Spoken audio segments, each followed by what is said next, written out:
With the fall of Osiris, Egypt lost its king and its balance.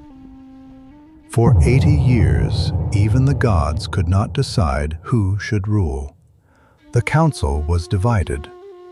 Ra, the sun god himself, favored Set's strength. And from the depths of the underworld, Osiris was watching.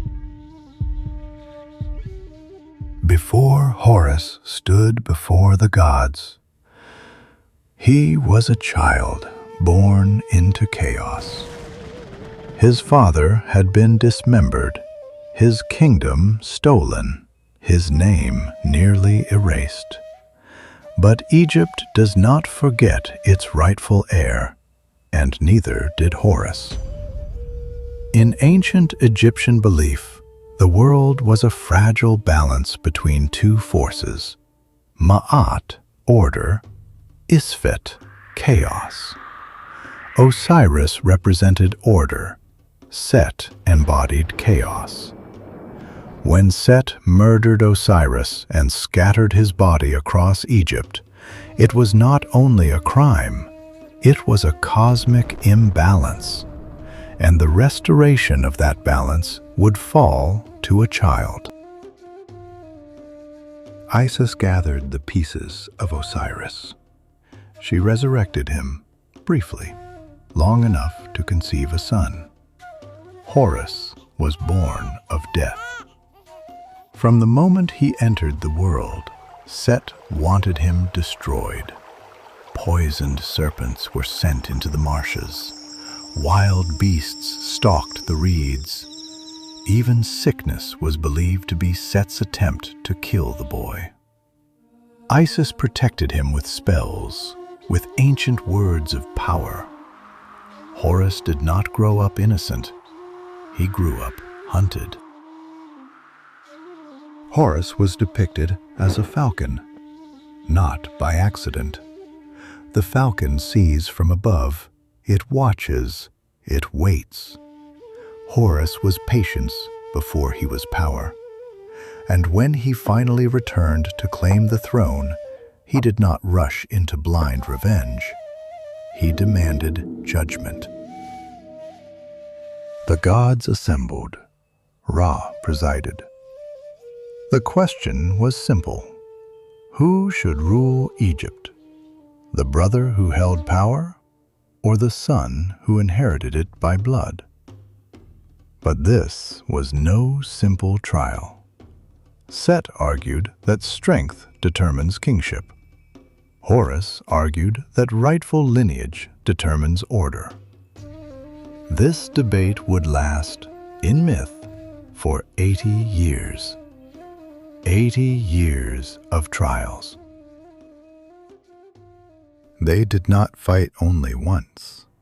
The gods demanded trials, strength against strength, endurance against endurance.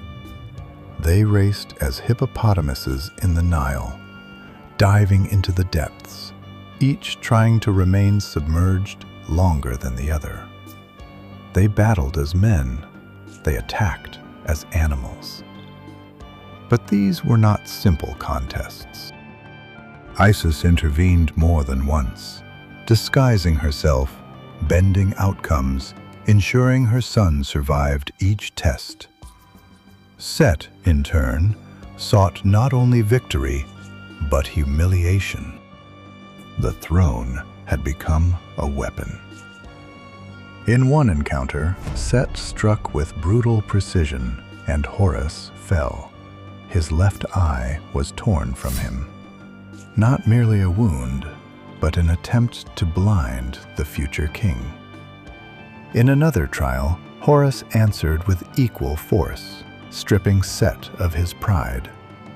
These were not symbolic scuffles. They were acts of humiliation and dominance. The war between them represented something deeper. Chaos trying to overpower order. Order struggling to survive violence. The eye that was torn out was later restored by Thoth, But it did not return as it was. It became the Wejat, the Eye of Horus. Not just an eye, a mark of survival, a symbol of healing after trauma, protection after violence, wholeness after fragmentation. Just as Osiris had been reassembled, Horus too became whole again. The myth mirrors itself: death to restoration, loss to renewal. This is why Egyptians wore the eye for protection. It was proof that even divine wounds can heal. And still, the council hesitated. Even Ra favored Set's strength, until a voice rose from the underworld. Osiris had spoken.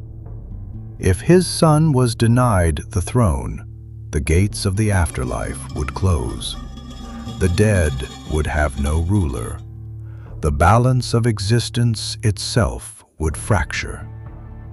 And so the gods ruled in Horus's favor, not because Set was weak, but because Egypt needed stability. Set was not destroyed. He was assigned to the desert, the place of chaos. Order did not eliminate chaos, it contained it. Horus was not merely a vengeful son. He became the living embodiment of kingship. Every pharaoh after him was called the living Horus, not because they were perfect, but because they carried the same burden: to restore balance after the world falls into disorder. Horus teaches us this: justice is not instant. Order is not automatic. And even gods must fight, not only for power, but for balance.